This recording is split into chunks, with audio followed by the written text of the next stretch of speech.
Rome didn't conquer the world on courage alone. Every legion, every siege, every road and granary demanded staggering resources, and someone had to pay. We imagine Roman soldiers as disciplined, honor-bound warriors, but behind every polished helmet and sharpened sword was a financial machine just as relentless as the armies themselves. Food, weapons, timber, pay, it all needed money. And that money didn't appear out of nowhere. The deeper you look, the clearer the pattern becomes. War wasn't just fought on the battlefield, it was baked into the economy. Expansion wasn't optional, it was a necessity. Sound familiar? Because today, centuries later, governments are still running the same playbook, borrowing, printing, and spending to keep power afloat. Understanding how Rome financed its empire isn't just history, it's a warning. It's a blueprint for how power and money intertwine, and what happens when the math stops working. In the early Republic, Rome didn't need complex finances. Armies were citizen militias. Landowners were drafted, brought their own weapons, and expected to return home once the campaign ended. Soldiers fought for honor, loyalty, and the promise of returning to their farms. War was temporary, manageable, and local. But as Rome expanded, that model crumbled. Campaigns stretched farther, lasted longer, and demanded more than citizen soldiers could provide. Farms couldn't wait. The state had to professionalize its military. Soldiers needed pay, equipment, and loyalty that couldn't rely solely on civic duty. And suddenly, money became as essential as strategy or manpower. Rome's solution was subtle but transformative. Stipends kept soldiers loyal. Conquest itself became a revenue stream. Every new province delivered taxes, slaves, mines, and tribute. War wasn't merely a political or military decision, it became an economic engine. Expansion funded expansion, creating a self-reinforcing loop that was impossible to stop. Then came borrowing. During expensive wars like the Punic Wars, Rome leaned heavily on its wealthy elite, the equites, rising financiers with a stake in the empire's success. Their loans weren't donations, they were investments. Interest, tax privileges, and monopolies on conquered territories guaranteed returns. War had become a business, and profits depended on its continuation.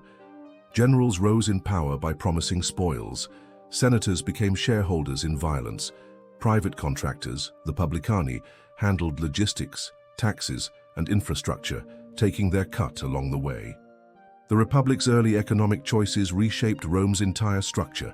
Political influence tilted toward those who controlled money and war. Soldiers, creditors, and bureaucrats formed a new system that rewarded expansion above all else. The more profitable the conquest, the harder it became to stop. And for Rome, this dependency on debt and expansion would set the stage for centuries of economic strain, monetary manipulation, and social imbalance. Even today, the echoes of Rome's strategy are clear. Modern states fund wars, expand influence, and rely on debt to keep the system moving. Understanding this early shift is key to seeing the patterns that history repeats and the warning signs that often go unnoticed. As Rome's appetite for conquest grew, so did its dependence on money and debt. The Punic Wars against Carthage weren't just battles for territory. They were massive financial undertakings. Armies needed grain, fleets needed upkeep, soldiers demanded pay, and creditors expected returns. To fund it all, Rome borrowed relentlessly from the wealthy equites. Their investments weren't patriotic. They were business ventures with interest, privileges, and monopolies on conquered provinces as the returns. War had become a self-sustaining industry. Every victory fed the system. Taxes, tribute, and gold flowed from new provinces, creating a cycle. War financed more war. Generals gained political power, senators profited from spoils, and contractors skimmed fortunes from logistics and taxation. Rome had created a military-industrial machine long before the term existed. But systems built on debt are fragile. When campaigns slowed or uprisings drained the treasury, the state turned to currency debasement. Starting under Nero, the silver content of the denarius was quietly reduced.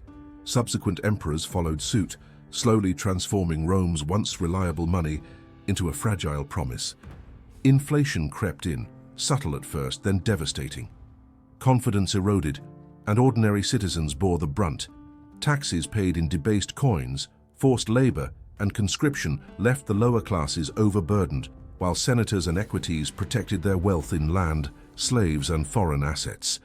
Public service collapsed, corruption thrived, and inequality soared. The echoes of Rome's mistakes are strikingly familiar today. Modern governments run deficits, fund wars through borrowing, and rely on central banks to prop up economies.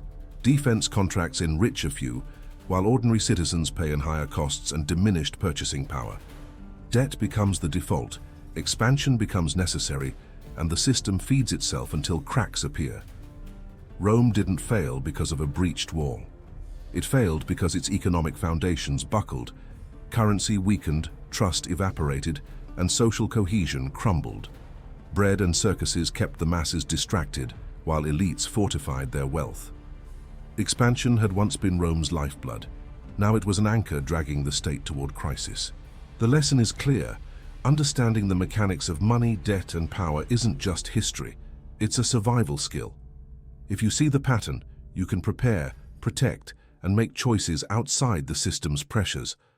Comment below. Who do you think profits the most from today's financial system? Let's discuss. By the 3rd century, Rome's financial engine had begun to seize. Debt, debased currency, and endless expansion reached a tipping point. The denarius was almost worthless. Inflation soared, and ordinary citizens struggled to survive while the elite hoarded wealth. Soldiers demanded pay, creditors demanded returns, provinces strained under taxation and exploitation. The system that had built an empire now threatened to tear it apart. Rome's collapse wasn't sudden. It was the inevitable outcome of a financial machine run amok. Expansion had fueled growth for centuries, but it also created dependency. Once the flow of tribute and conquest slowed, the state could no longer meet obligations. Trust evaporated, confidence in currency vanished, and the social contract fractured. Political chaos followed economic chaos. Generals vied for power, corruption ran rampant, and ordinary people bore the consequences. Bread and circuses masked the instability, but the cracks were everywhere. The parallels today are uncanny. Governments print money to fund wars or crises, central banks intervene to stabilize markets, and defense contractors or connected elites reap immense profits. Citizens face rising costs, inflation, and uncertainty, often unaware of how fragile the system truly is. The lesson from Rome is simple and terrifying. When the financial foundation fails, the consequences cascade through society. History isn't a story of the past, it's a warning. Rome teaches that unchecked debt, expansion, and concentrated wealth always exact a price. Civilizations collapse not because of external enemies alone, but because the systems meant to sustain them implode from within. Understanding this gives you a rare advantage: insight into patterns that repeat, opportunities to protect yourself, and the chance to question the incentives shaping today's economy. The story of Rome isn't just history. It's a blueprint for understanding power, money, and human behavior.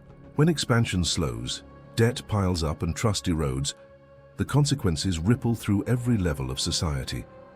Rome's collapse didn't happen overnight. It happened because systems designed for growth became fragile under their own weight. Ordinary citizens carried the burden while elites insulated themselves, profiting from instability. Today, the echoes are clear. Governments borrow endlessly, central banks manipulate currencies, and financial elites gain while ordinary people pay in inflation, higher taxes, or reduced opportunities.